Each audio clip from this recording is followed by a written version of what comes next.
11, 12, go to hell.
Padded Room Radio is on the air once again, you maniacs. My name is Darian. I have returned for another week of horror bullshit and a little bit of gas. My name is Darian. Oh, God, that was gross.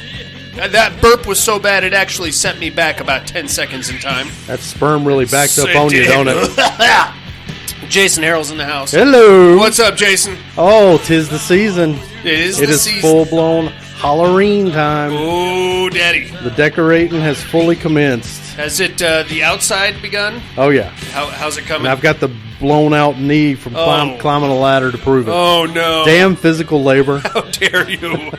Yeah, we're up and definitely in full swing now. And that's nice. Sarah has kick-started the season by going to get a replacement crown in her mouth. I saw that. And they can apparently etch things, little pumpkins on crowns in your mouth now. So she now has a pumpkin crown. Since she is known as the Pumpkin Princess. I love it. She's got her crown. Is commitment. She's not pulling out of this Halloween thing. She's never going back. Well, it has inspired me. I'm going to come up with some gold toofuses. Oh, that'll look good. Yeah. Orange toofuses. Yes. That's how you want to do it. I like it. It's going to look gross. Well, I wasn't going to get real ones, so they probably tarnish to a nice orange. Yeah, so everybody will just keep going, Jason, you got something on your teeth there. That's just rust. Yeah. What's up with you, man? Not much, man. I made it to the rib cook-off this year. Got my fiberglass mask that I always buy off the mask guy.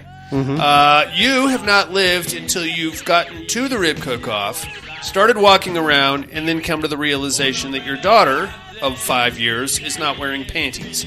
Oh, okay. And has the short little miniskirt on to show the world her goods. All right, well, yeah. You know. We're not sitting down anywhere. We're going to move quickly. They start young. What can I say? That's true. It's a great place to pick up guys. She's going to have an OnlyFans page by this time next week. She's going to probably make it more than we are. Oh, yuck, man. Yeah, that's kind of weird, right? Yeah, and I don't imagine there was many panty vendors down at the rib cook-off. No, she's got this problem about forgetting, and I put that in air quotes, to put panties on before she leaves the house. Me too. I know you do. We've had this talk before. And it's led to some embarrassing situations. It has. We had to pull over and go to Target. I got to buy Jason some panties. He's flashing his wang out again.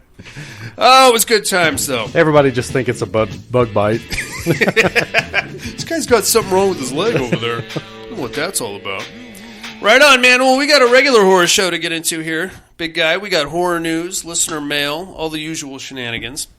Why don't we kick things off with a little horror news, Jason Harrell? Let's do it.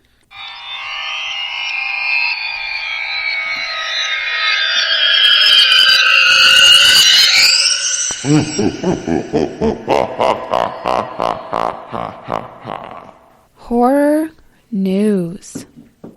You got anything, big guy? Got one thing. What's that? It's the one piece of physical media news that nobody asked for. Ooh. Serbian film hits 4K. Why? Why? Who needs that? You just need to see a penis drill through a man's eye socket in 4K quality. You need to see the knobs and the veins all the way into penetration.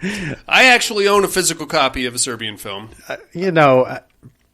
Early in me and Sarah's courting years, you wooed her. I wooed her by telling her that she needed to watch a Serbian film, and she did. And she came away with the same opinion that it's actually decent. It's a pretty good show. It looks good. It gets a really bad rap, but I think it's a solid enough movie. I mean, the reason it gets a bad rap is because of the implication of the kids stuff. Okay. But you don't actually see it. Right. You kind of... It's alluded to heavily. We've all got our bugaboos with we do with horror movies. It's a bit of a floofer-doop. And if a horror movie can hit that kind of nerve, then it's probably doing its job right. Yeah, I agree. I don't need it in 4K. I'll tell you that. The only reason I do need it in slow motion. Can I get that in like a locket size that I could wear around my neck? No, it's fine, man. I got it on DVD. I bought it without ever seeing it because it's not going to show up on Netflix or Walmart. So I had it. I bought it off of Amazon. I watched it. It's fine. Yeah. Did you ever see Solo, 30 Days of Gomorrah? No. It's another one that people freak out about. I thought it was hilarious. It's basically about towards the end of World War II, this group of Nazis kidnaps a bunch of college kids and holds them like prisoner inside this weird compound for like 30 days. Mm-hmm. Makes them do a bunch of weird shit. Mostly sex stuff. And there's a lot of gay stuff involved too. Shocking. I actually think I may have seen this. It's definitely ringing a bell. There's a part where a guy cuts a turd on the floor and he makes a chick eat it with a spoon. Eat it with a spoon. Whether I've seen it or not, I'm watching it again. I mean, you're invested now, right? The best part of that is that the guy, like, they bring all the kids. They're all pissed off at the kids because one of them tried to escape. And he's like, I'm going to show you who's boss. And then he drops trow and he, like, squats down.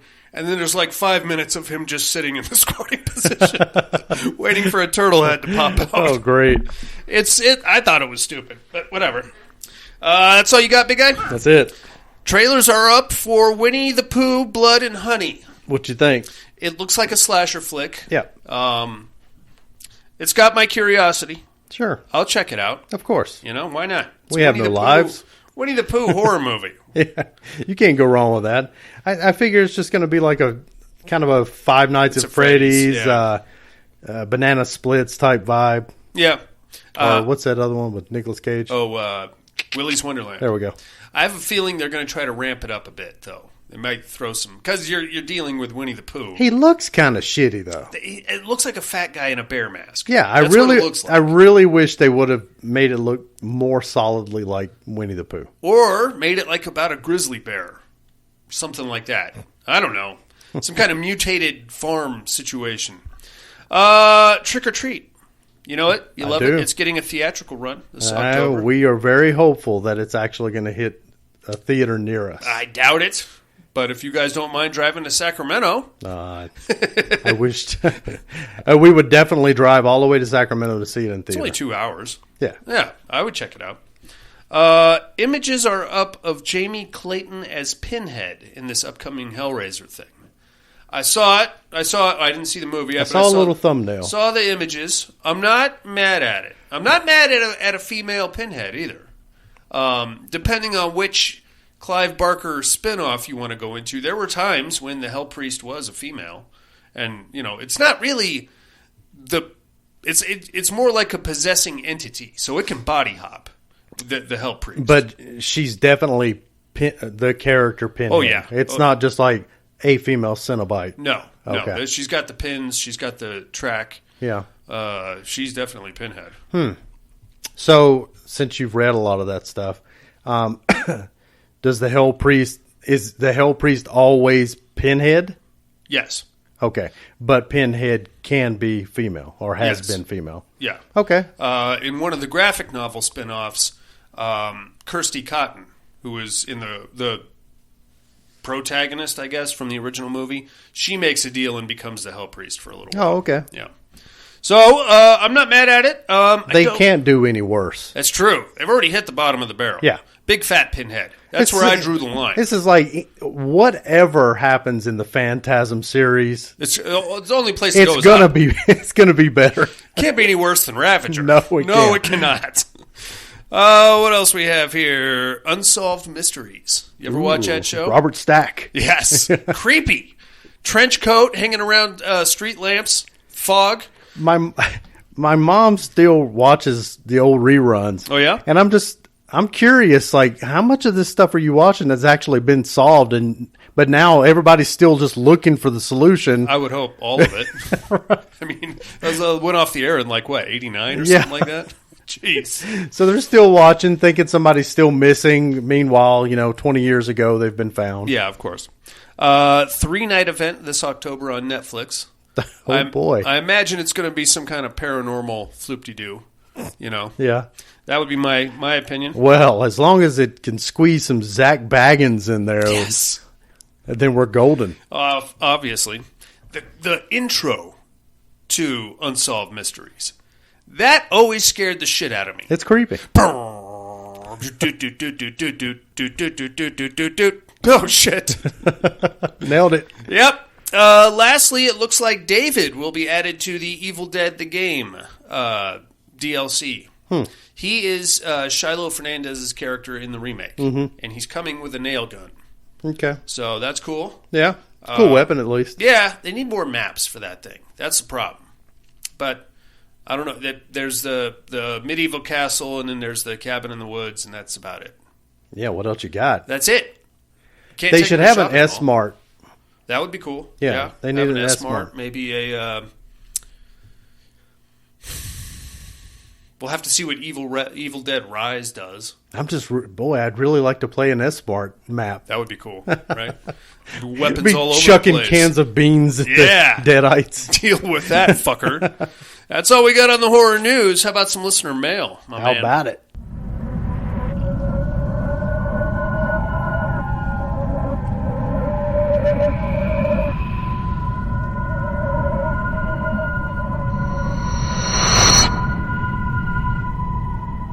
Listener mail. Snap. Let's start things off in London, England, Jason. Here comes the horror slut. Hello. Subject line, party in the back. Evening, gents. I do hope everyone had a safe week and an enjoyable holiday weekend for you in the States. I guess they don't have Labor Day over there. They don't particularly care about their labor, I guess. Apparently not. Yeah, sorry about that, Kat. Take a day off. There you go. Have a beer or something. You've got Darian's permission. Yeah, I've given you full access to a day off. Quick vote before work tonight, and I'm going for the Lost Boys. All for the sexy mullet. Is that a party on the top or a party in the back? And I was told to mention that they fly so they win. I'm still not fully in on the joke, but I think I'm starting to get it. Have a safe and healthy week, Kat. Right on, Kat. I stand by my argument. The joke, Kat, which has never let go of me as yet, is was like 2 years ago. I voted for the Creeper from Jeepers Creepers over Jason Voorhees. My entire argument was that the Creeper can fly. Jason cannot. Scoop him up, drop him in a lake, done. There it is. Or put him in the shower. Take him out on a rainy day. I think that'll work too. Right on, Kat. Your votes are locked in. How about we get back here to Reno, Nevada? Here comes the cowboy. Subject line, wings. Evening, padded room. Hope everyone is doing well and made it in tonight. Anything great for the holiday weekend? I spent it at the lake, which was a much-needed weekend away from work. Darian, bring on Daphne shit-talking during matches. I think it would be hilarious. You won't be able to understand what she's saying, cowboy. I rarely understand what she's saying. She won't stop, though. Nope, she'll talk and drive you crazy. Pterodome, vote goes to the Lost Boys because they can fly. Ha ha. And you know who else has wings and flies? Dracula's brides. Just getting that thought out there. I don't think they have wings. I did post on the inmate page the contest link I signed up for. Any votes are appreciated. Darian, here's the link for you since you're still banned. I am still banned from Facebook, cowboy, but I will vote for whatever it is you're voting for here. So posts are being made to your page that you don't have access to? I don't have access to Facebook. But the page is still is there. still up, apparently, from what I'm told, which makes perfect sense to me. Back to the grind. Hope everyone has a great week. Catch you on the flip, cowboy. Right on, cowboy. Let's see here. Looks like we got a couple voicemails. Here he comes from beautiful Southern California. It's Mr. Tom Hardy. Hey-o. How's my favorite degenerate? I hope everyone is doing well. We're here. Darian. Sir. Pitfalls of tit lurking. Saw your mother naked. Oh. It's true. Sorry for that. You know, It's true. I think it's kind of like, you know, when you get a song stuck in your head, how you get it out, you got to get someone else. You got to get that song stuck in someone else's head. So I got to show. So I think you're going to have to show your mom naked to somebody. I am not fucking volunteering, but you got. Come on up. Yeah, Jason and Buddy there. I've already seen that it. might I just be go the to a only way to OnlyFans get it out page. of your head. I don't know. But fuck, man, when tit lurking goes wrong, huh? When it goes wrong. Onto the Terror Dome there. We got the fucking Lost Boys and the Blind Dead. What do you think of that? Give me the Lost Boys, man. I mean, the Blind Dead are just fucking blind. I mean, no offense, I just don't see how that's going to do nothing for the Lost Boys. They got leather jackets and true. dangling earrings. You know, That's fucking true. mullets. That's all you important need. shit like that. I So, forgot the earrings. yeah, they're going to Lost Boys, and they can fly too, right, Darian? They can fly. All right, give me the wise Lost guy. Boys. On the educating department, you know, I think I got last week. It cut out. Oh, and, okay. Oh, okay. and that's why you didn't hear me. Okay. And I'm just fucking with you. I didn't know what it was. This one here I've fucking seen before, Come on now. and I know this flick because, tell me if I'm wrong, it's the one where he comes back, the prodigal son, and it's a video store, right? They had a video store, the No. father did, Nope. and that's where they start Nope. piecing together the clues about what happened. Nope. But fuck me if I can't remember the goddamn name You're to it. thinking of... On the what are you looking I at know what you're department? I did get to catch the first two Predator flicks. Yeah, because it had been a long time since I'd seen them, and you know, I saw that Prey flick, and I was like, oh man, that was pretty damn good, you know. Yeah. Let me go. I gotta say, man, those first two really hold up. The first one in particular, Sure. that was great, man. Great flicks. I know we've all seen them before. The second one, I gotta admit, I used to hold the second one kind of on par with the first.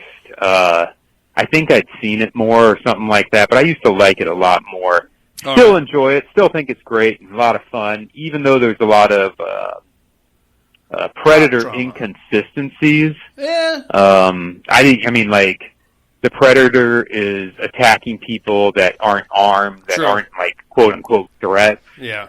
in this one. And there was also a scene where the Predator, I can't remember Danny Glover's partner's name, the female, turns out she's pregnant, Yeah, so buddy. the Predator spares her.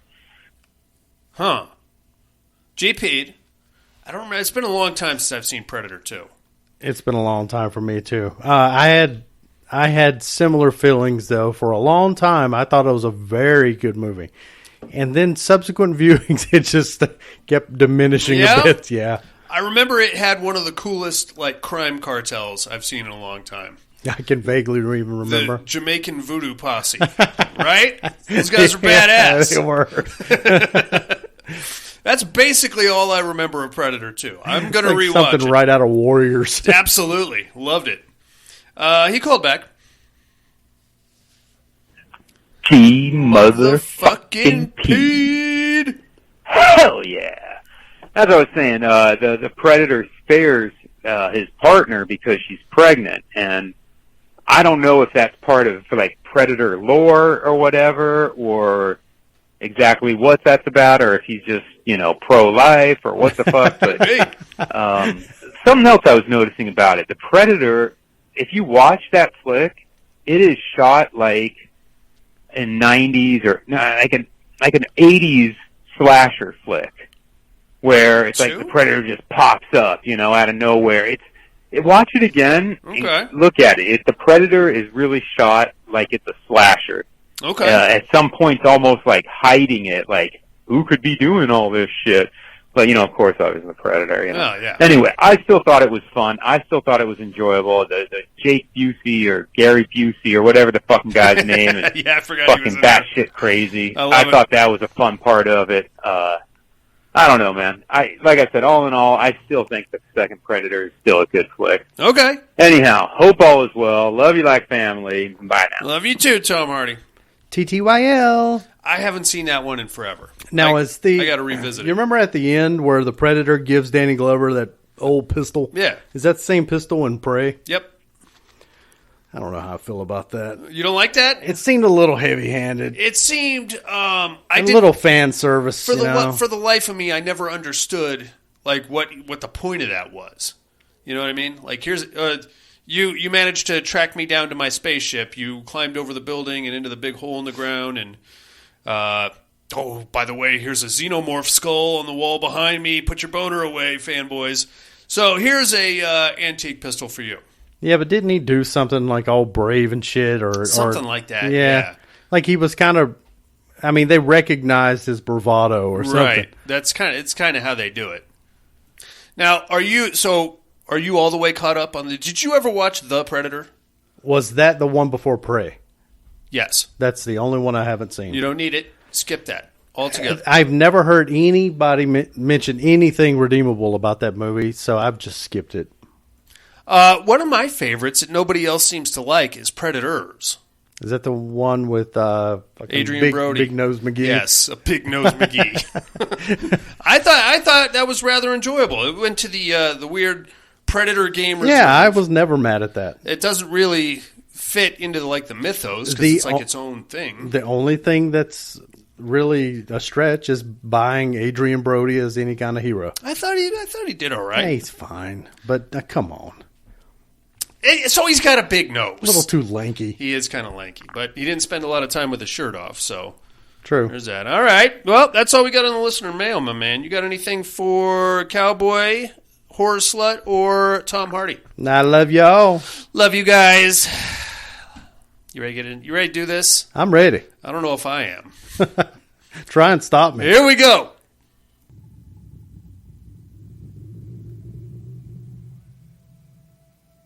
David, are you here? Can you hear me? It began at a party. It was only a game. David, will you return to the living one day? Bullshit. Careful, Jim. You're upsetting David. David, are you all right? Yeah, he's all right. He's just a little dead, that's all. Shut up, Jim! What's he gonna do, haunt me?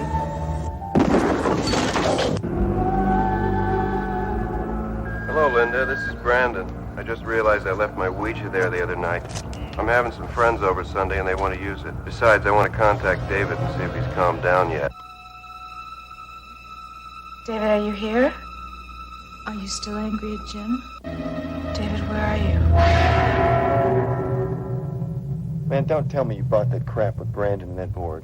Oh, please. Boy, David, you sure know how to hold a grudge, don't you? David? I want to bring a medium by your apartment as soon as possible to exorcise the spirit. Okay, let's talk to some ghosts. David, where are you? You! Did you cause that accident at the site? David, don't lie to me. When someone uses a Ouija alone, like Linda, she's very susceptible to the spirits she contacts. And the wrong spirit will take advantage of this. Pretty soon, all she wants to do is use the board. And once that's done, he's able to possess her.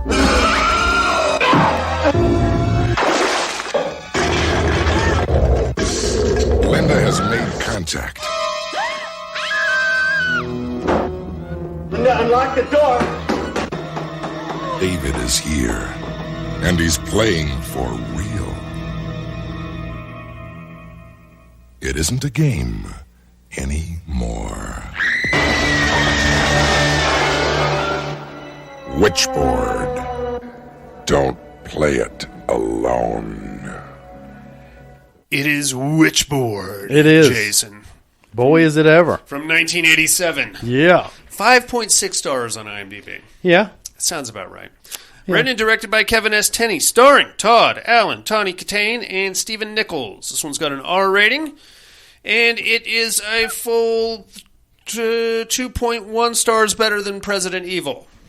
It's a sad state of affairs when Tawny Kincaid, Contain, whatever her name is one of the strongest acting performances in the movie. Yeah. Yeah. Well, the thing is, Todd Allen and Stephen Nichols, both like veteran soap opera actors.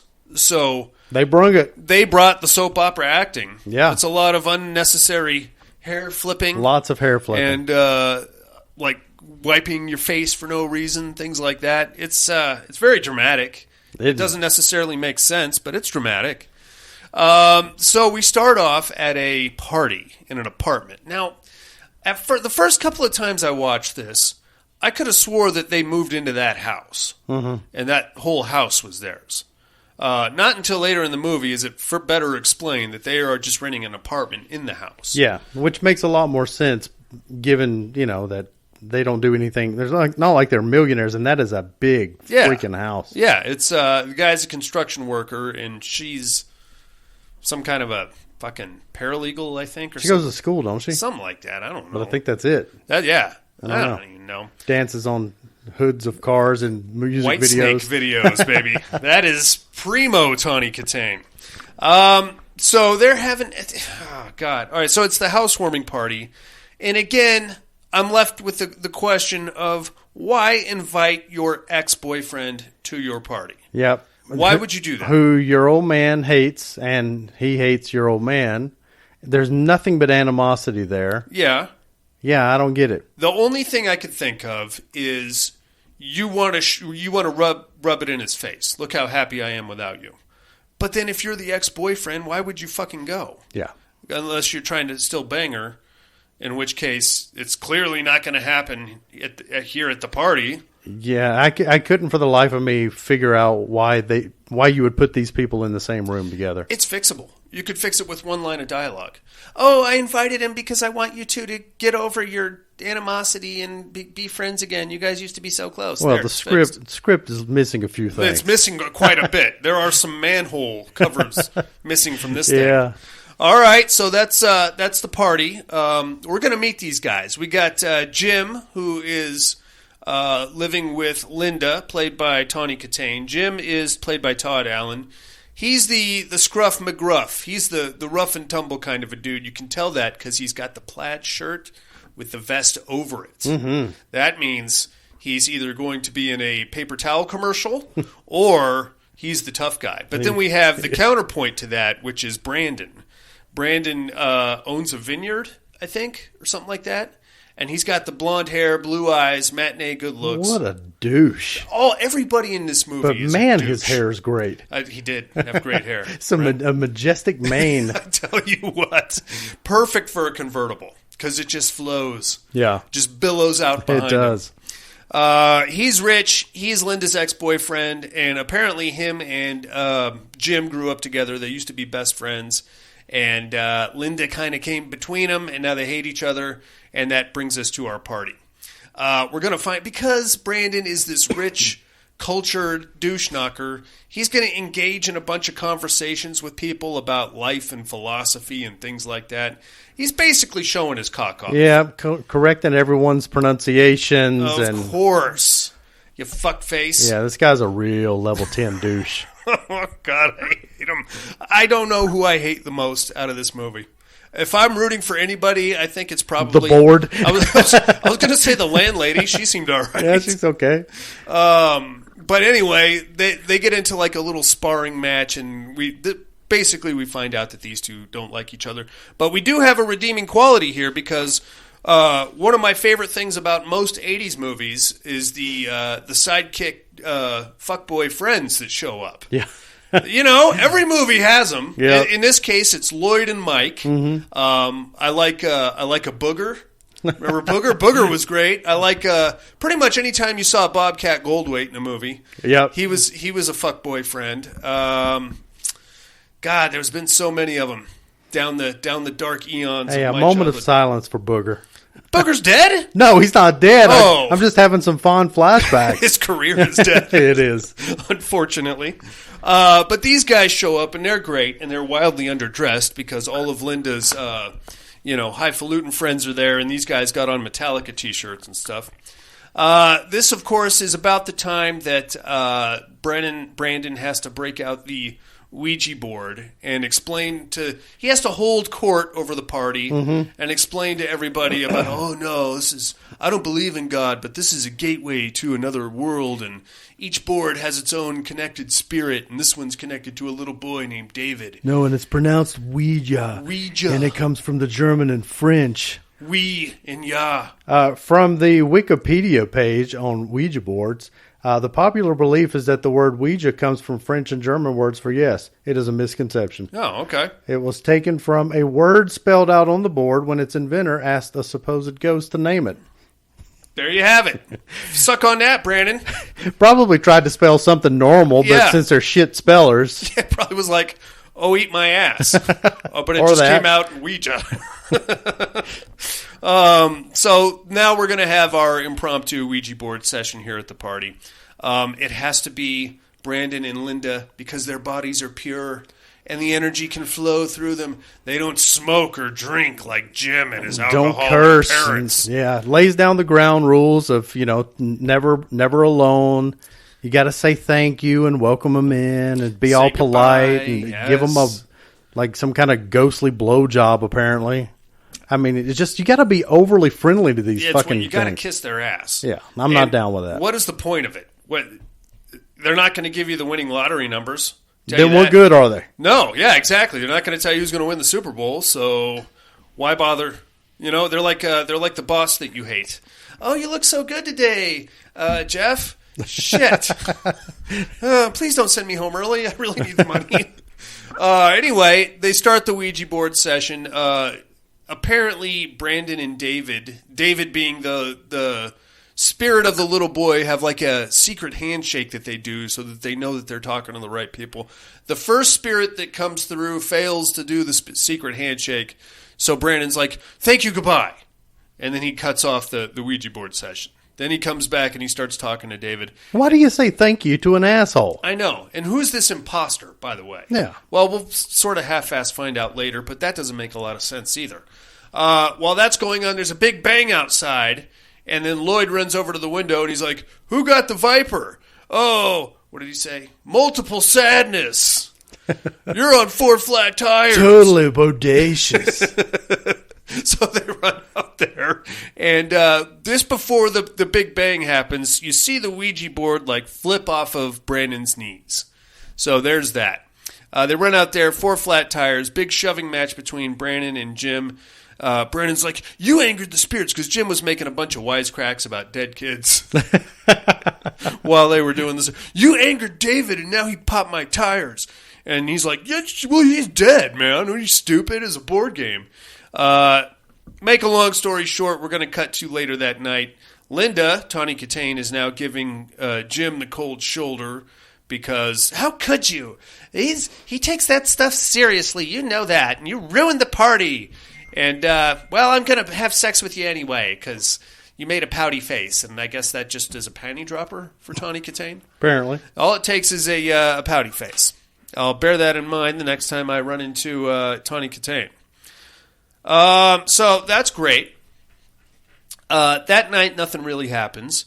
The next morning, Jim gets up and goes to work. He's a construction worker. He works with Lloyd. They do a bunch of shit talking, and this is where we get the backstory between Jim and Brandon. We find out that they pretty much grew up together. They were best friends. Jim was in medical school, and now he's working at a construction job. Yep.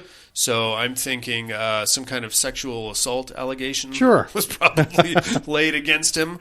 I don't know. I don't know what happened there, and he doesn't talk about it other than he just walked away from medical school to join the fast and lucrative life of drywall hanging. Drywall. So we figure that out. While that's going on, we're cutting back and forth between the job site and the apartment, where Linda has gotten curious and is now contacting David on her own. Why? Don't know. Just took that upon herself. It wasn't 8 hours before you were given the rules, breaking them already. First thing he said, don't do it by yourself. What's so goddamn important that you need to talk to David? Anyway, she's on the Ouija board. She's like, David, I'm really sorry about last night. Is it true that you get to pick who your parents are? Apparently, she wants to have a baby with Jim. And apparently she wants to invite the ghost of somebody she doesn't know into her baby's body. Be the baby, I guess. Right. Would you want to be our baby? And he's like, no, I don't really like Jim. He seemed kind of whack, like an asshole. Well, no, he's a pretty good guy once you get to know him. Was that the vibe you got? Was that she was kind of leading up to say, you know, hey, you want to shack up with us? That's kind of what I was led to believe. Okay. I don't know. It kind of had that vibe. I mean, she struck me. I think the character was supposed to be like baby hungry, and that's why she was pushing to get married and all that stuff. Mm-hmm. And if you're Jim, you should put a fucking ring on it, because that's about the best you're going to do, my man. Anyway, while that's going on, we're cutting back to the job site where Jim and Lloyd are having this heart-to-heart, and they're taking their break. I'm not just sure how it happened, but a big thing of drywall falls down and lands on Lloyd and kills him. Mm-hmm. Was it just me, or was it raining drywall? Well, and they were really like, because at first they were really focusing in on Jim's missing hammer hatchet. Yeah. Is that a tool you hang drywall with? I have no idea. I mean, sure, the hammer part, but I've never seen them using a fucking hatchet. What do they need that for? Right. Anyway, so that thing's missing. You think every time I see this movie, I think that hatchet's going to like fly off and almost kill somebody. I always forget that the drywall just falls and kills poor old Lloyd. It just seemingly collapses out of the sky and crushes Lloyd. Apparently, it cut the rope. Using the hatchet. Yes, because later on, when we meet a detective, he talks about the rope was cut. Weirdest detective I've ever seen in my life. Fucking magic obsessed asshole. He does not give a shit about solving crimes. No. He's more focused on lemons. Yeah, and he just wants to talk about magic. Yeah. All right, anyway. Lloyd gets killed. Linda has spent the day fucking off with David. Manages to find the ring that she's missing in a sink drain, so David pointed her in the right direction. Good for you, David. Jim comes home, and he's like, oh, Lloyd was killed on the thing, but he snuck up on Linda, and Linda's like, fuck, shit, cock, bitch, you whore! And he's like, babe, language! What the hell? Apparently, he's wildly offended by curse words all of a sudden. Yeah, he's like, the strongest words I've ever heard out of your mouth was like stinky poo. Fuck, cock, bitch, slut, whore! So, that's kind of off-putting. She's like, oh my God, I'm so sorry. I was talking to David, and he gave me the ring, and Lloyd's dead! Oh my God! Oh! Cut to the next day. She just resumes activity with the Ouija board. And she's trying to get David back on the team. Now Brandon is calling, wanting his Ouija board back. Apparently, her and Brandon go to school together, or they go to some class. She was supposed to take the Ouija board to class and give it to Brandon. She didn't show up because she just stays at home and talks to David on the Ouija board. That's great. Jim is coming and going, and he's kind of getting all freaked out. She's beginning to act more erratic. We get some fun little nightmare sequences in there. A very sultry Tawny Katane in a nightgown. Getting her head lopped off. Walking through a lot of smoky rooms in the apartment. Do you notice all of the fog that just always is in front of the house that they live at? Yeah. It's just always there. I thought they lived in Portland, Oregon. It's permafog. That's what it is. Maybe they put one of those PVC lines in, like at Maybe. your house. That's pretty cool. So that's kind of fun. From there, like, Brandon is getting more and more concerned because he's trying to he wants his Ouija board back is what he really wants, and he also wants to bang Linda again. So he's like, Linda, I'm coming over. We need to talk.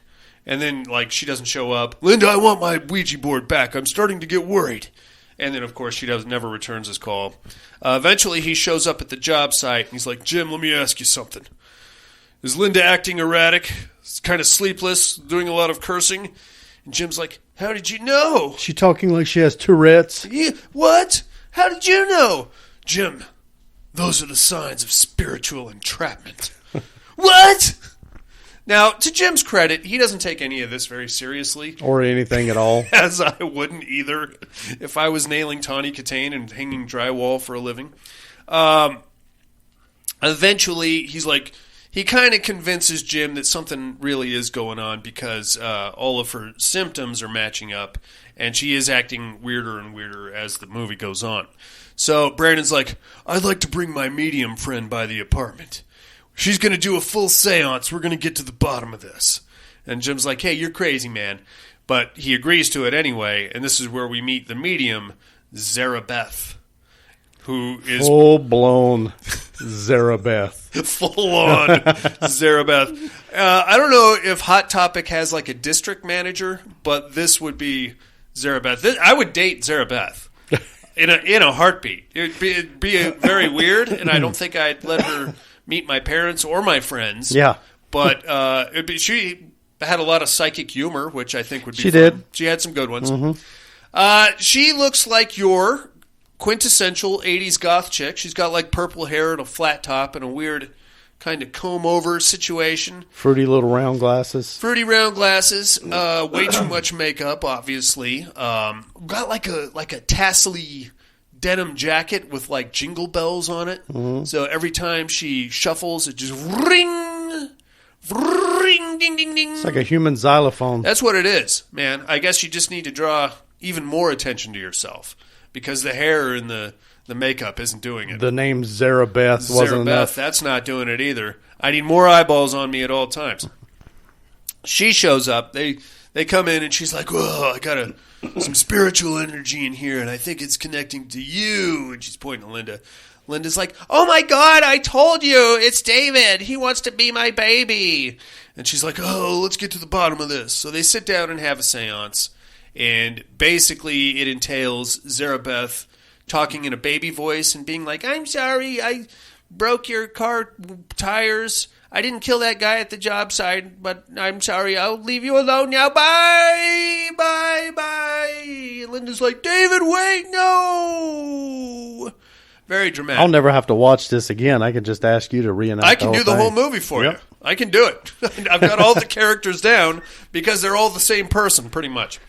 From there, she leaves. She's like, "Ugh." As they're driving home, she's like, "Ugh, I got like a weird thing with the spirit I talked to. I think it's like Portuguese." Okay. Apparently, Portuguese spirits taste different or something. I don't know. But she's like, "I'm going to do the Nancy Drew bit, and I'll call you back later, Brandon." So she goes to her apartment, starts walking around, starts flipping through a random book, and comes upon a random page. Now, is it really random if you're psychic? That's a good point. Thank you. I had not considered that. She was drawn to that book. She was intuitively drawn. Her intuition led her to that page on that book, which happened to have a picture of that dude. Yes. Who basically looks like the tall man from Phantasm with a beard. That's about all there is to it. And she's like, "Oh, this guy." And then she turns around and the camera's doing like this weird drone kind of a thing. And she's like, "It's you!" And then she runs up the stairs and slams the door. And then she runs into the bedroom and slams another door. And then the door kicks in. And then she gets thrown out of the window and impales herself on a sundial. I always really liked the sundial death for some reason. Sure. It's probably the best one in the movie. Yeah. She does get hit with a fire poker right before she goes out of the window. And we're going to get a lot of this modality of death. It's like a random swing of a random item. You don't really see a hand or an arm connected to it. You just see like a cockback and a whip with, in this case, a fire poker. And then she goes, "Ah!" And then she jumps out the window, and now she's dead and impaled. That actress, by the way, Catherine Wilhite. You may remember her from one of my personal favorites, a little film called Roadhouse. Roadhouse. I think she played the bookkeeper or something like that. Yeah, she was a bartender chick. Yeah. Yeah. She was like the least skanky of every female in that movie, which I rather enjoyed. All right. So Will you do me, Dalton? So from there, we go to the next day. Brandon wakes up and he sees the news of Zarabeth's death. And he's like, something's not right. She said that there was a different spirit and he was trying to do something. So he now goes into, like, he rounds up Jim and he's like, "We got to do something." While that's going on, we have Linda at the apartment. And now she's being accosted by the floating drone camera thing. And she's getting roughed up. And the landlord, as Jim and Brandon are having this conversation, the landlord is freaking out, who's this nice little old lady. She calls Jim at work, and she's like, "I think your girlfriend is trashing your apartment you're not getting your cleaning deposit back. And he's like, oh, my God. So him and Brandon go running back there where they find Linda kind of unconscious on the floor, and the whole place is trashed. So they call an ambulance. They get her to a hospital. She's had a mild concussion. Jim already knew that. Jim had diagnosed that. Because he had been to 3.5 months of medical school. Probably cost him about $5,000 at least. You were right. It's just as you said. It's a severe concussion. You must be a doctor of sexy. From there, they're like, okay, we got to get to the bottom of this David guy. So they go up to Big Bear, California, which apparently is where David died. They start snooping around. They go to the local library and look at some microfiche. Mm-hmm. Jason, remember those days? Yeah, boy. High school, having to do research on microfiche. You bet. Doing the little dial. I can't. Do I need special glasses? With the tray? Yeah, with the weird skewer things. Is this a newspaper or a blanket? I don't know. They figure out that there was a boy that died there like 30 years before. His name was David. He was 10 years old. There was some kind of like a motorboat explosion or something like that. So like, okay, we need to find his parents, and we're gonna figure out what's going on here. So they're driving around Big Bear, and wouldn't you know, Jason, as they're driving around doing all this detective work, they remember that they're still friends. They're still friends, Jason. Reunited and it feels They even share a motel room. Almost a toothbrush. They're like, well, we're going to go check out David's grave. And maybe they can't find any information on his parents. So they figure they're going to go to the cemetery, check out David's grave, see if the caretaker has like an invoice that will have the parents' names on it. They go there. All very logical things. Absolutely. And if you're going to go to a graveyard looking for the grave of a random 10-year-old, you should do it at midnight. That's the best time to do it. And you got to hop the fence, too, which is exactly what they do. They find David's grave, and then they find the graves of the parents right next to him. So apparently they died also.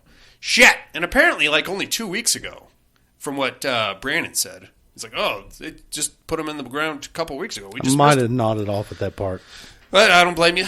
We're riding the rodeo here. It's a rodeo that should have ended like 40 minutes ago, but we're still on board.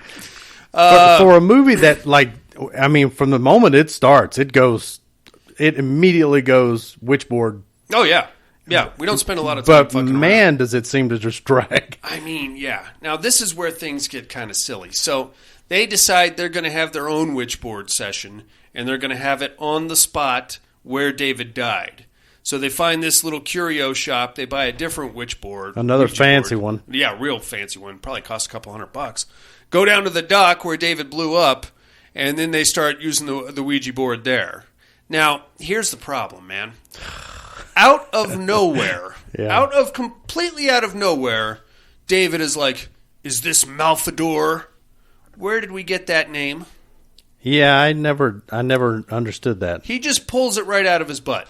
Or is this was it Malfador or Malcador? Nah, I can't remember. Something like he drops a name. Marmaduke. I believe it was Marmaduke. The Ouija board was like, he pulls the name. It's like Malfador or Malcador. Now, at no point has that name been mentioned in the entire movie. I didn't remember hearing There was no kind of research. The Zarabeth didn't call Brandon and tell him about the picture or the book. So I don't know how he pulled Malfador out of his behind. As she's falling out the window to her sundial death, she sent telepathic thoughts into his brain. That's what it is. And he woke up and said, Marmaduke! How did you not get that? I'm sorry. I need to pay more attention, clearly. You do. That's what it is. He's like, is this Malfador? And then the board is like, and then a bunch of barrels fall down. David just immediately Brennan immediately jumps into the water. As if somebody threw a live grenade at him.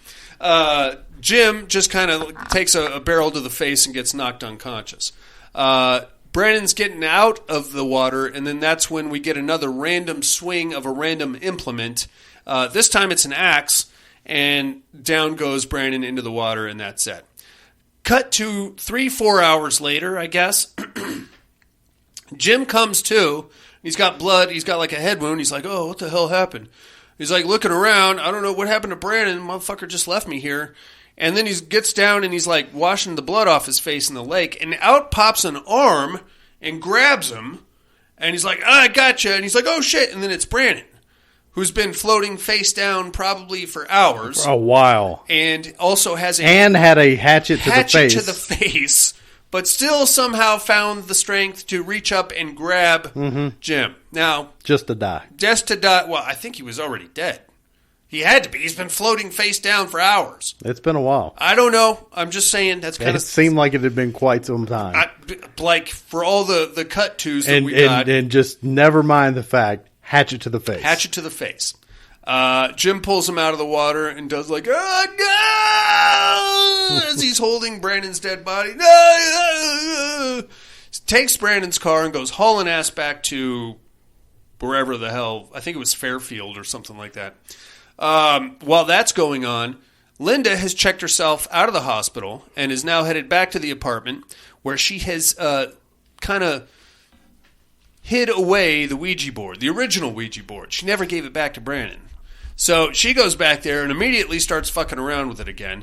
And now this mysterious Malfador bearded tall man figure shows up. I guess, I mean, you just get kind of like a quick cut to him and he's like, brr, and then... Very menacing. I think it was cold in there. Brr, we turn the heat on or what? It's freezing in here. Damn death.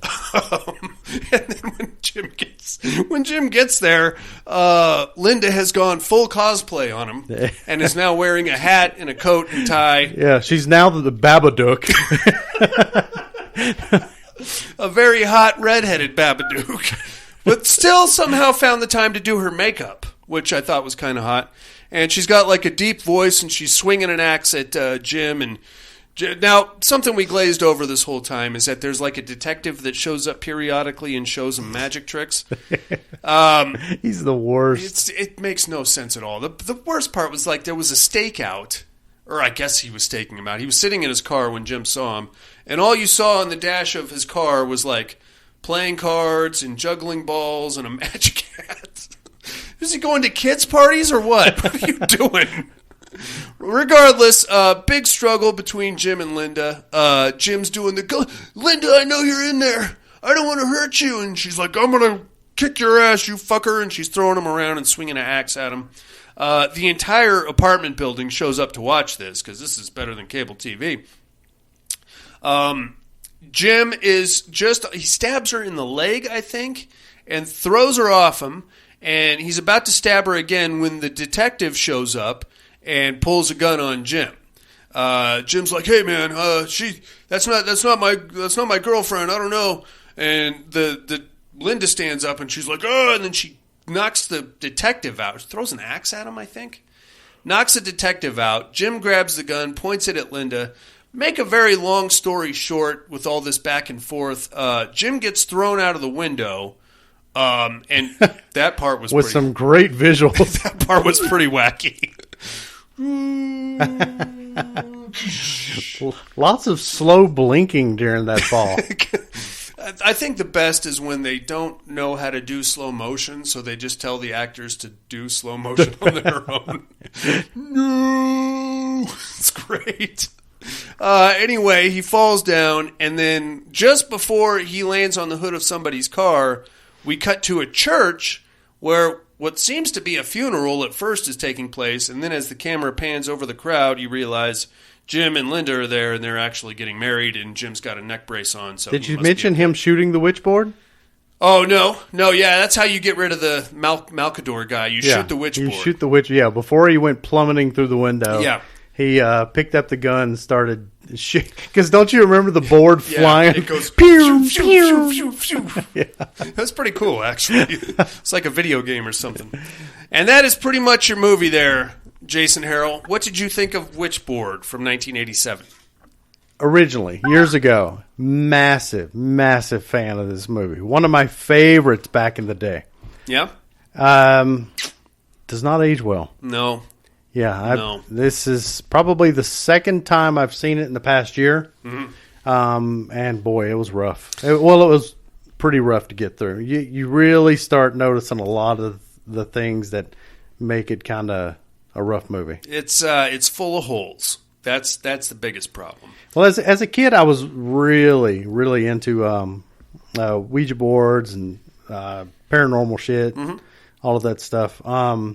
Pendulums, all of that crap, all of that garbage nonsense. So I think that's why I really liked it so much. Okay. But now I think it's all a bunch of hooey, and you couple that with this really, really awful script writing and acting. Yeah.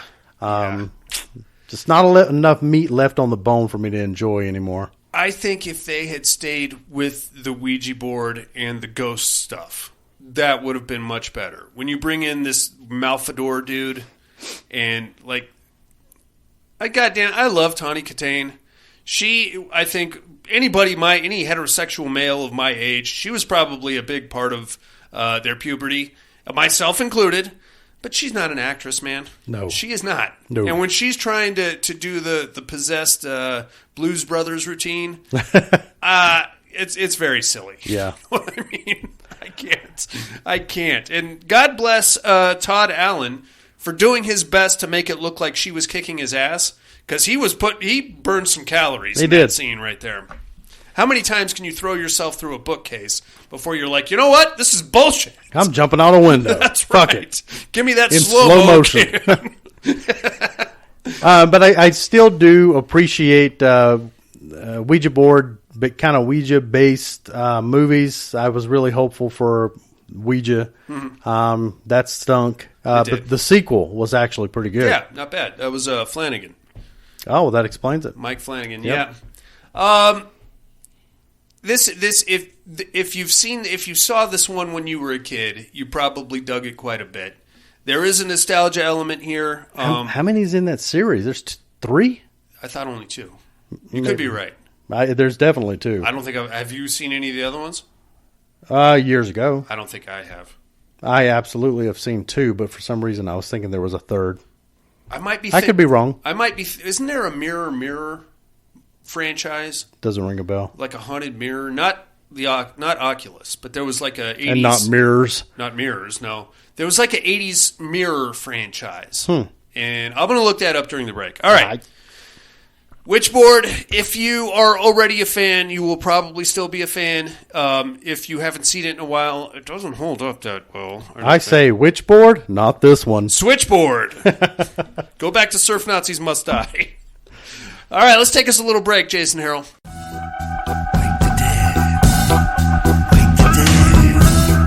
Wake the dead up. Wake the dead. Wake the dead. Wake the dead. Wake the dead up. Wake the dead. Get up. Rest in peace. What? Fuck that. Jump with the boom. Rest in pandemonium. Get up. In fact, don't even rest. Get the fuck up and bust some sleep. Jump with the bang. Wake them dead ass.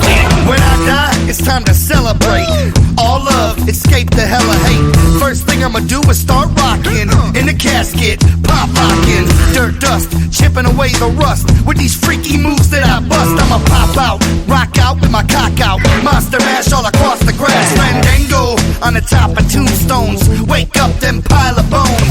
Foot float right about the graveyard. In the street, crab walking way hard. Car stop, what the fuck is going on? Dead bodies dancing on the lawn. Do the sprinkler, do the Superman. Get stupid, that's the plan. Get up, jump with the boom. Zombies slide about you too.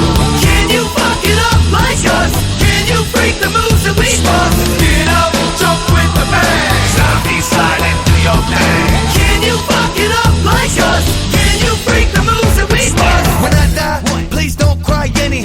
Cause I'm popping up and doing this shimmy. Fuck heaven and hell, they can both wait. I'm getting live, freaking the snake. My left eyeball hangs out of my face.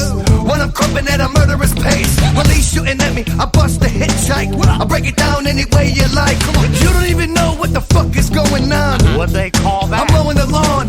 Then when I pop me, try to drop me, backspin into a kickstand. They can't stop me. Look at me fucking up air guitar. That they shit, so there you are. We live forever, so there you go. J-U-G-G-A-L-O.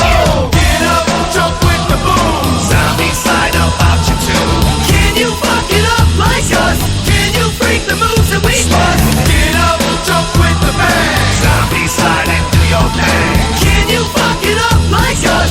Can you freak the moves that we bust? Wake the dead. Wake the dead. Wake the dead up. Wake the dead.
Inmates, if you like what you hear, head over to the Padded Room Facebook group and support us through the Patreon link with a small monthly donation. Check out the T-Villain link at paddedroom.podbean.com and grab some t-shirts. Thanks for listening and enjoy the rest of the show. And we are back, Jason Harrell. Sure are. Yes, we are, my friend. Well, so I'm curious though, since you brought it up, you earlier in the evening mentioned that you don't buy into the Ouija board thing. Correct. But previous to that, you said that is the one item that's not allowed into your house. Oh, well, how does that work? Okay, so it's not the board itself. I believe, so I don't believe in ghosts in the traditional sense. I do believe in demons. Okay. I don't believe that,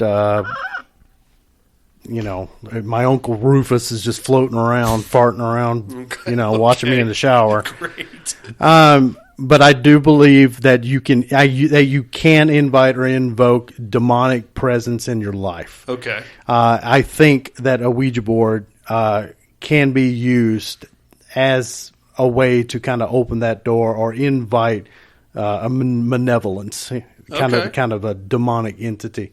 So that's the very reason. Okay. We don't believe in ghosts, but we do believe in negative demons and energy kind of a thing. Demonic entities. Okay. Fair enough. Right on, man. I don't believe in any of it. I think I've got one around here somewhere. If I ever took the time to organize... I'm sure. If I ever took the time to organize this fucking room, I'm sure I would find at least 2. Oh, Ouija board? Yeah. Oh, I thought you meant a demon. Oh, that too, probably. I don't, maybe he's... I'm pretty sure I got one around here somewhere. Around here. I think he's in the closet. Son of a bitch. Get out here, Steve. Been sloughing off in my closet for too long. All right, man. You ready to get into the Terradome? I am. Let's do it. No tears, please. It's a waste of good suffering. I'm not gonna hurt you. You didn't let me finish my sentence. I said, I'm not gonna hurt you. I'm just gonna bash your brains in. I'm gonna bash them right the fuck in. I'll kill you all. I'll drive you crazy. I'll kill you all.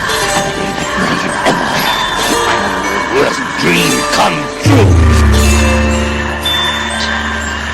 6-year-old child with this blank, pale, emotionless face, with blackish eyes, the devil's eyes.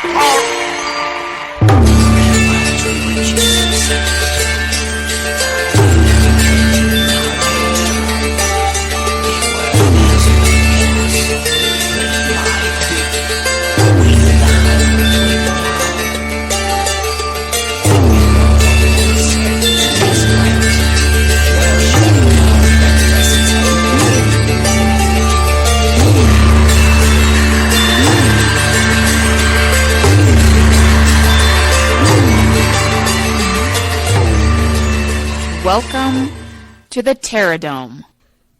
First, last week's winner, Jason Harrell. Team's competition, we had the Lost Boys versus the Blind Dead.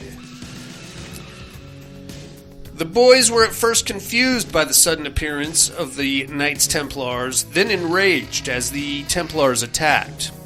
That night, the galleon returned to the open sea, this time with the pieces of the Knights at the bottom of the ocean. With a vote of 7-2, the Lost Boys advance over the Knights Templar. I am determined to get you to watch a Blind Dead movie. I tried. You tried? Yeah. Why it's not that it was bad and I bailed out. It's just that life got in the way. And life gets in the way, man. Yeah. You know, I get it. And it's not those aren't movies that necessarily grab you. And unfortunately, you're like a machine gun of recommendations. I am. Yeah. They come fast it and hard. It is a blind fury that you It just... is. I mean, just you bring a lost shopping them, man. cart. I'm going to fill you up with Blu-rays. It is near impossible for me. If I were to actually try to watch everything you say is tolerable, I'd always be just watching movies. Well, first off, my tolerance for shitty horror films is world-renowned at this point. So I think, you remember how before we went on the radio here, we were talking about Rob Zombie needs to practice a little self-control. Sure. I agree. If you could withhold a few recommendations, I might give your recommendations a little more merit. You're probably right. Yeah, I come fast and hard with the dude. I'll text Jason at like 3:30 in the morning. Dude, go to Tubi right now. You got to get on this. Stupid. Hubie Halloween. And then I watch it the next day, and I'm like, Jason's gonna punch me in the face. Right on, man. Let's take a look at this week's matchup, shall we? We are in the Asylum Conference, round 9. As usual, inmates, bear with me. I'm not much of a writer, and usually can't read my own handwriting. The village was eerily silent despite the chaos occurring around it. The previous morning's meteoric impact had caused a forest fire that left great patches of the Carpathian forest scorched and charred. The village, however, was intact.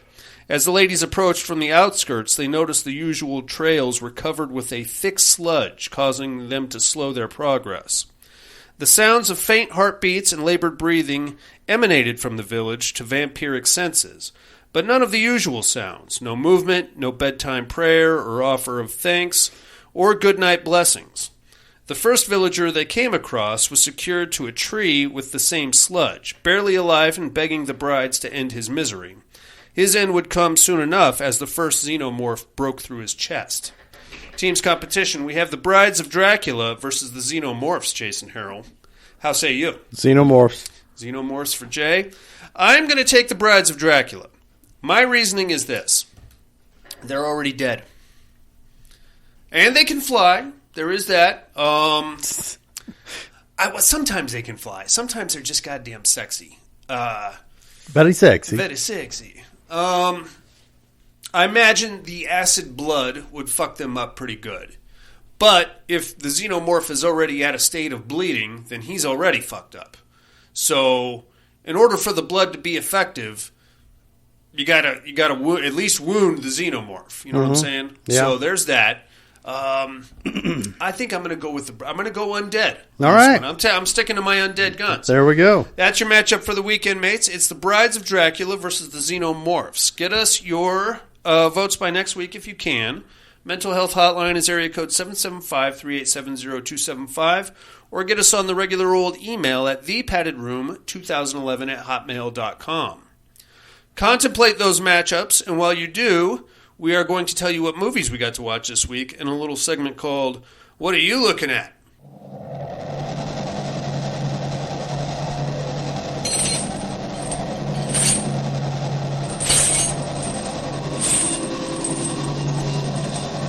What are you looking at? What did you get to watch? Anything? Nothing horror related. I did rewatch Warrior, but that's not at all horror. Not at all horror. It's a good movie, though. I did kind of passively rewatch.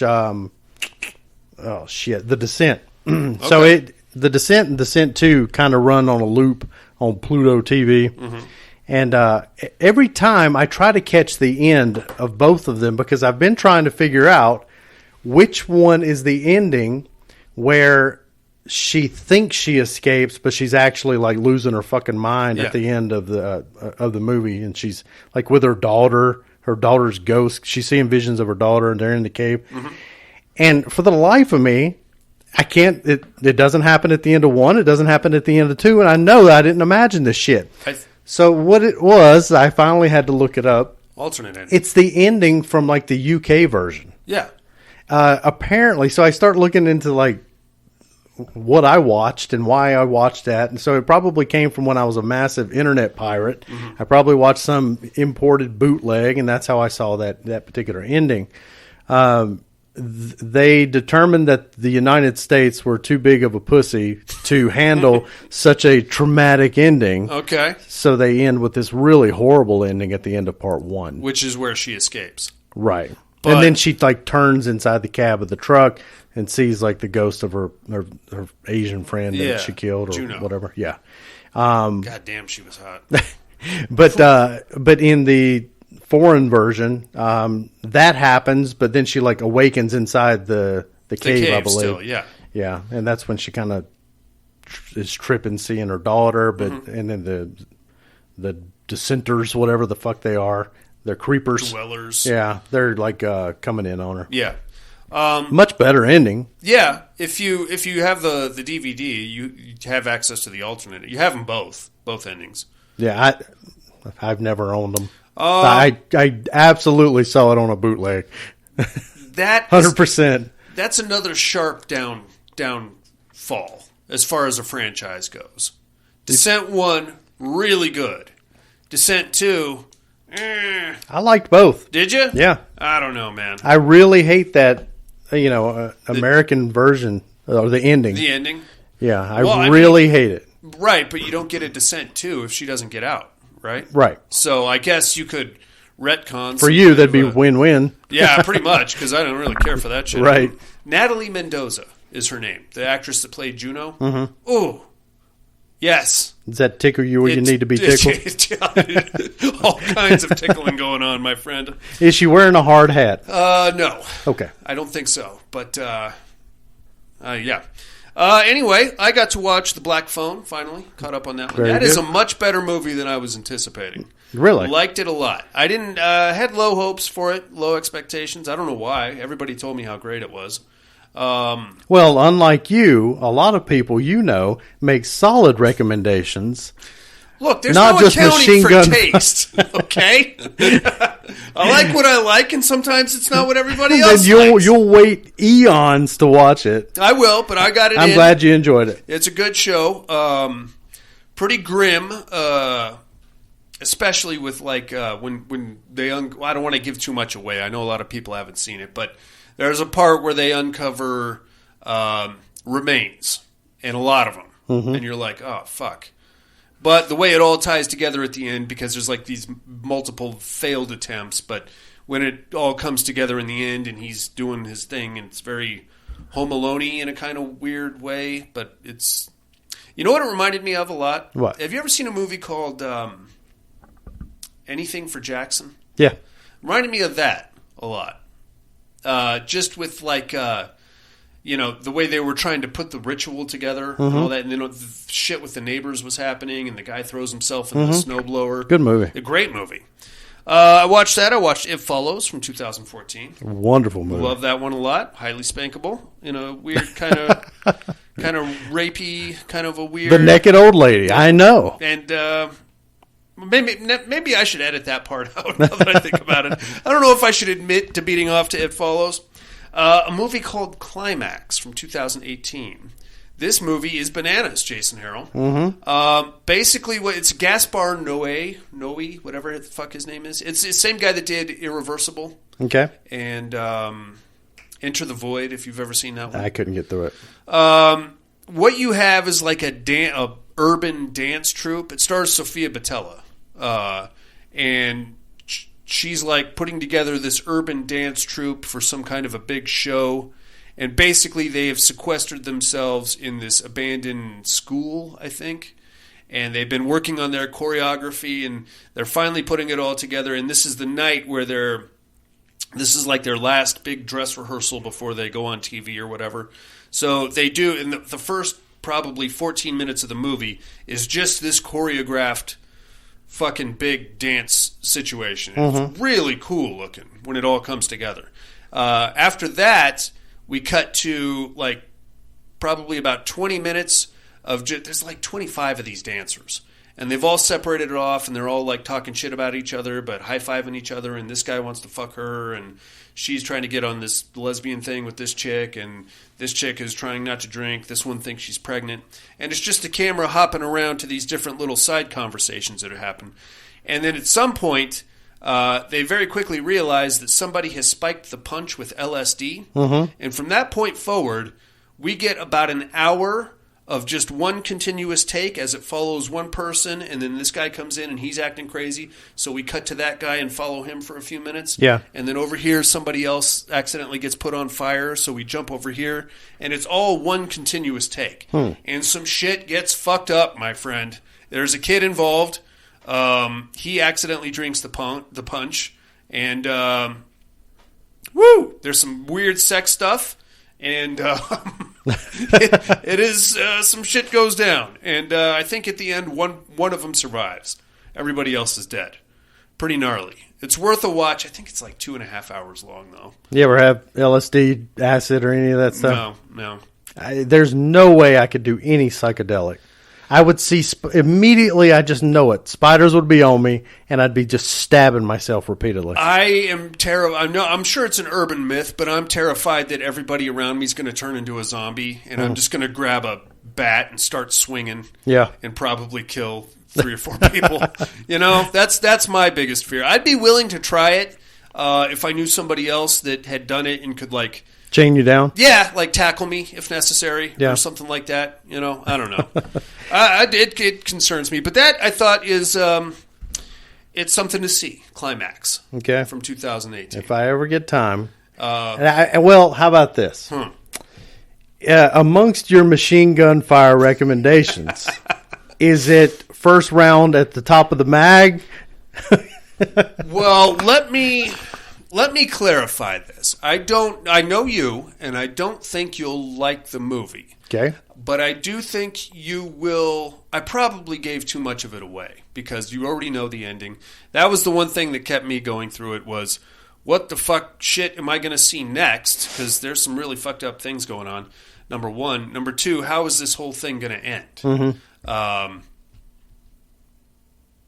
It will probably keep your attention. It would probably be one of these movies that you don't necessarily like, but you'll watch one time and you'll remember it fondly, but you'll never ever watch it again, is what I would say. I would rather find, and then this is going to be your issue with next year. Okay. In your effort to not rewatch anything and watch only fresh material. Bet. I want the comfort of knowing I'm going to be pleased. I get that. I don't want to I want to take my precious time and sit down for disappointment. See, that is part of why I started this podcast. I wanted to sift through. I wanted to dive deep into the filth and find that diamond in the rough. And I have. I found a few that were pretty good. Yeah, they're rare. But there has been a lot of filth.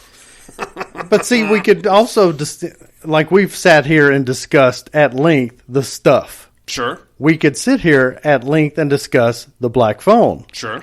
I just don't understand why we never discuss the stuff, like, well, not the stuff, but movies like The Black Phone or these, not higher brow, but at least more palatable movies. We just discussed The Black Phone. What are you talking about? No, come on. You mean you just went over Witchboard for a fucking hour. Okay, that was not my design, and I would definitely not have picked Witchboard. I get what you're saying, but the whole point of this is to bring horror, to keep people from watching President Evil.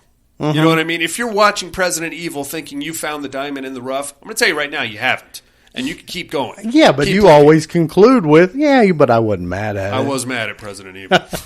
And I am an apologist. I fully admit that. If it's got a skull on the cover, You're sold. I'm probably going to like it. All right, man. How about some immersion therapy then? All right.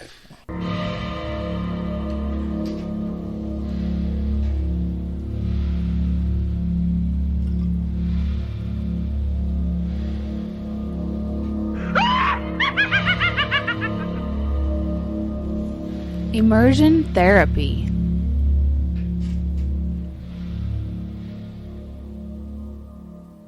Jason, what did you think of Orphan First Kill? I think it'd be a lot stronger if it has been years since you've seen Orphan, and you start off with this one before you go back and rewatch Orphan. Okay. Because it's very difficult to get past the fact, like I did, I watched them back to back, watching the original Orphan, then watching this one. I mean, it's such a drastic change in appearance between the two. Yeah. But I think if you start off with this new one, it's not a bad movie at all. I mean, for the most part, they pull it off. You know, with a lot of like Hobbit type film. Yeah. You know, a lot of 8-year-olds running around. Basically, you know, kind of getting the camera behind them. Anything that doesn't show her face is going to have the 8-year-old in it. Yeah. They really shouldn't say sentences that tell us how old she's supposed to be, because then it's even harder of a sell, because I think he says 30. She always looks 10. Yeah. Like, come on, man. Like, stop it. Really? Like, cut it out. They really think she looks 10? I don't think so, sweetie. I think that the reason that this movie kind of earns some additional points is just kind of the way they spin the twist. The plot. I Yeah. really like the twist. Yeah. When they said they were doing a sequel to Orphan, or a prequel, I thought for sure they were just going to use the same formula from the first movie. I assume so. Different family, same basic situation. Mm-hmm. They put a nice little twist in there for us that kind of really set a different stage. And it's easy to forget. Clearly, this cannot become a franchise. At least not with Isabel Furman, because it was kind of off-putting. You know, just plus she got killed in the first one. The first one, yeah. But like just seeing like her, like when she takes the dentures out, she's got the fucked up teeth and they're all yellow. Well, we thought that looked a lot better in the original too. Oh yeah, totally. Like her teeth really looked fucked. Like it looked like she'd been wearing those teeth for 30 years. Yeah. But in this one, they didn't look as bad. Now I get that it was a couple of years before. Yeah. But I didn't think it was as gross. You didn't see him as much either, which kind of helped. But we're at that place where we kind of start. There's a certain point in the film where you actually start rooting for what's her name, Lena? Her real name? Isabel Furman? Yeah. Oh shit! I think her real name I can't recall. Lena, but then she changes it to Esther because right. of the situation. But we start rooting for her because she's no longer. Well, she's still a villain, but she's not the villain of right. this movie. That's dangerous ground to tread on, it especially is. if you're getting into a franchise. Mm-hmm. Any point you start rooting for the titular villain, that's when you kind of go off the rail. That's when we stop being a horror movie and start being more of a revenge movie. Yeah, I don't see where they could possibly come up with something else to spin off with the story. Only thing I could think of is if we did a prequel. Oh, and boy. we got Isabel Furman to play her own mother, and got a real little girl in there that looked a lot like. I think they need to call it quits. I think they probably. I mean, they waited 13 years between movies. It's the only other thing is to, I guess, kind of retcon it. You know, say that she actually didn't die at the end of Orphan. Sure. I don't know. That'd be the only way. You'd have to go true sequel. You'd have to get really ridiculous. Mm-hmm. She had a radiation treatment, and now I don't know. She's bulletproof. I think they should consider themselves lucky that they managed to pull off something as decent as what they did. Yeah, I like it. At the end of the day, didn't mind it at all. I was very pleased. Yeah, and I think what really sells you is that twist. I agree with that. If it would have just been another formulaic orphan movie, it would have really been boring. And unbelievable and boring. Yeah, and kind of off-putting using the same actress 13 years later. Definitely worth a watch. Absolutely. Check that shit out. I believe Paramount Plus is where I found it, if anybody's interested. Your immersion therapy for this week is going to be Life Changer from 2018, directed by Justin McConnell, starring Laura Burke and Jack Foley. This one is streaming on Shudder. Check that shit out, inmates. We'll do the same and compare notes next week. I believe it has something to do with a skinwalker or something like that. Now, however, we must educate me.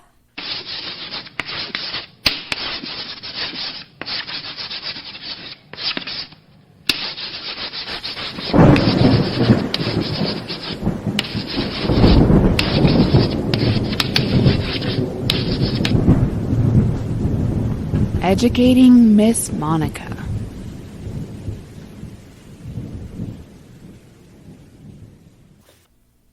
First, my clues from last week.